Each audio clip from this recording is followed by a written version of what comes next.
Chaque entendeur de voix est différent. Chaque entendeur de voix a sa propre façon de percevoir les voix, aussi d'en dégager une représentation, autrement dit, de développer des croyances, des convictions par rapport à ces voix-là.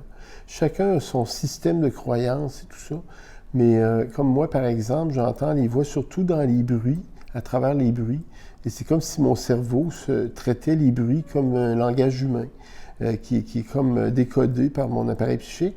Alors, les voix me proviennent comme ça. Ça peut être n'importe quel son. Je peux en donner un exemple, de dire, par exemple, je vais dans ma salle de lavage, et puis là, je vais entendre comme au niveau de la laveuse, va-t'en. Alors, ça va essorer, ça va tourner, ça va faire va-t'en, va-t'en, va-t'en, va-t'en, va-t'en, va-t'en, va-t'en, va-t'en, va-t'en, va-t'en, va-t'en.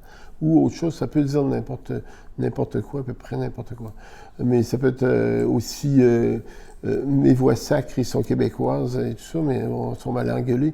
Un camion qui va libérer l'air du camion pour se stationner, et je vais entendre « tu te chies dessus ». Excusez-moi l'expression. Alors, ça va stationner, ça va faire « tu te chies dessus ». Alors, tout ça arrive à mon oreille comme ça, mais c'est de façon très distinctive d'un autre entendeur de voix qui n'aura pas d'écho, de bruit de fond, de quoi que ce soit qui va lui parler de cette façon-là. Le langage, les sons ne seront pas traités comme du langage. Il y en a certains que ça va être de la télépathie. Pour d'autres, ils vont entendre des voix franches qui peuvent se situer géographiquement dans l'espace.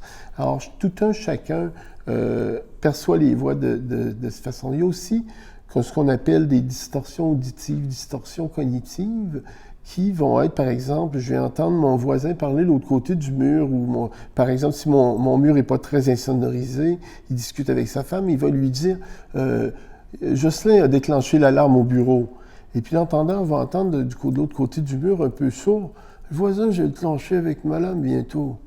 Alors, les consonnes arrivent pas mal au même endroit, mais c'est pas tout à fait pareil. Alors, il faut avoir à l'esprit que chaque entendeur de voix est unique, et aussi qu'entendre des voix, ce n'est pas qu'entendre des voix, ça peut impliquer n'importe quel des sens, même le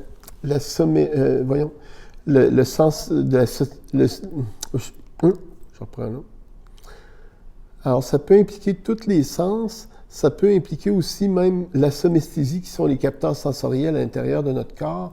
Comme par exemple, à Montréal, j'ai connu un entendeur de voix qui a les perceptions habituelles de recevoir une lame qui va pénétrer dans son abdomen comme s'il faisait poignarder. Et il dit qu'il sent le froid de la lame à l'intérieur de son corps et que ça lui fait plus mal lorsqu'on retire la lame de son corps.